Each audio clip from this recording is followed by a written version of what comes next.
আমি তো মনে করি কুমিল্লা শহর বহুদিন পর একজন সাচ্চা জাতীয়তাবাদী নেতা পেতে যাচ্ছে এবং কুমিল্লাবাসী উপকৃত হবে ইউসুফ মোল্লা টিপুকে দিয়ে। আমি কুমিল্লাবাসীর আর টিপু সামনের সারিতে না, শুধু লিডারশিপই থাকবে, আমরা এটাই আশা করবো। না, করোনাকালীন সময়টা ছিল আমাদের দুঃসহ একটা ইস্যু, এবং আমি যখন টিপুর সাথে ওকে আমি আদর করি আমার ছোট ভাইয়ের মতো, বাট তার যে কার্যক্রম সেটা আরো অনেক বড়।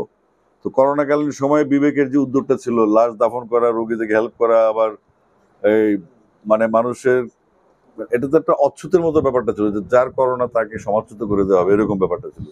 তো সেখানে টিপু বাংলাদেশে একটা মাইলস্টোন, একটা একটা সে মানুষকে পথ দেখে, যে করোনা আক্রান্ত রোগী বা মৃতদেরকে দাফন করার মতো মহৎ কাজ, সাহসী কাজ সে করে দেখেছে। এটা নিয়ে আমরা টিপুর কাছে প্রথমত কৃতজ্ঞ, দ্বিতীয়ত বাংলাদেশের কাছে সে একটা উদাহরণ।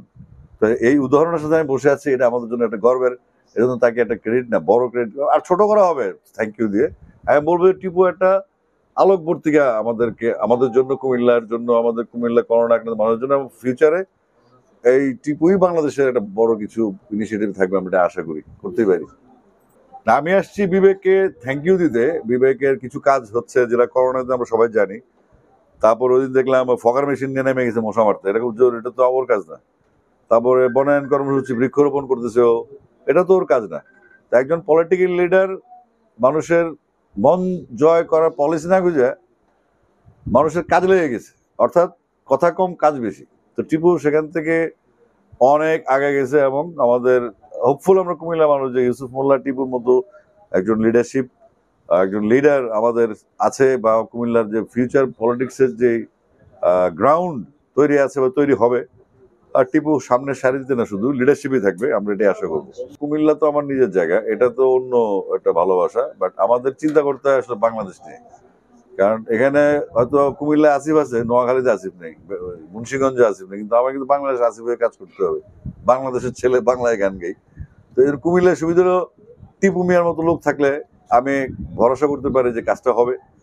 আর আমি বঞ্চনা নিয়ে ভাবি না, কারণ যেই ফ্যাসিস্ট আমাকে 16 বছর গান গেয়ে দেয় নাই, তাদেরকে আমি 6 বছর শান্তিতে থাকতে দেয়। সেই তুলনায় আমার শাস্তি কমই হয়েছে। আরো কিছু হইতে পারতো, বাট আমি দেশে ছিলাম, তারা তো পলাই গেছে গিয়ে। তো 16 বছর এত কিছু হওয়ার পর যদি আমি দেশে থাকতে পারি, তারা একদিন দেশে থাকতে পারে না, পলাই গেছে। পুরো পার্লামেন্ট সহ ওয়ার্ল্ড রেকর্ড করে পালা গেছে। তো এটা তো আমাদের জন্য একটা বিরাট ব্যাপার। আমি এখন বসে কথা বলতেছি, তো আমি ওখানে বঞ্চনা নিয়ে ভাবি না, অতীত নিয়ে ভাবি না। অতীত নিয়ে ভাবি শুধু কষ্ট যেগুলো থাকে, গাদ্দার, বিশ্বাসঘাতক, এগুলো চিনে রাখি। কিন্তু ভবিষ্যতের ভাবনাটা হচ্ছে ফিউচার, যারা জেনারেশন আসবে, যারা একদিন ঘোড়া দিবে, কি করছেন আপনারা সিনিয়রে আমাদের জন্য। তো টিপু আমাদেরকে সে ব্লেম মুক্ত করবে আর কি, আমরা আশা করি। আমি আমাকে নিয়ে ভাবি না, আমি আমার দেশ, আমার শহর, আমাদের প্রজন্ম নিয়ে ভাবি।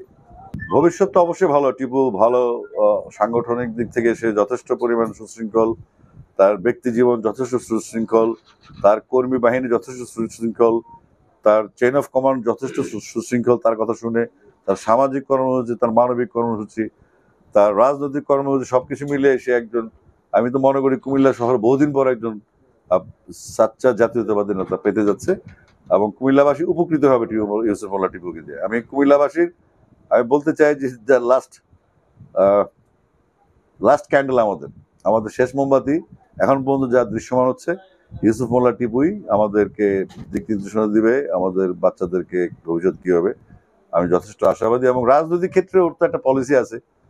তো আমি চাইবো কুমিল্লার রাজনীতি, ইউসুফ মোল্লা টিপু জাতীয়তাবাদের রাজনীতিতে সে একটা, শুধু কুমিল্লা না, কুমিল্লার পক্ষ হয়ে সারা বাংলাদেশে তার একটা পজিশন আসুক।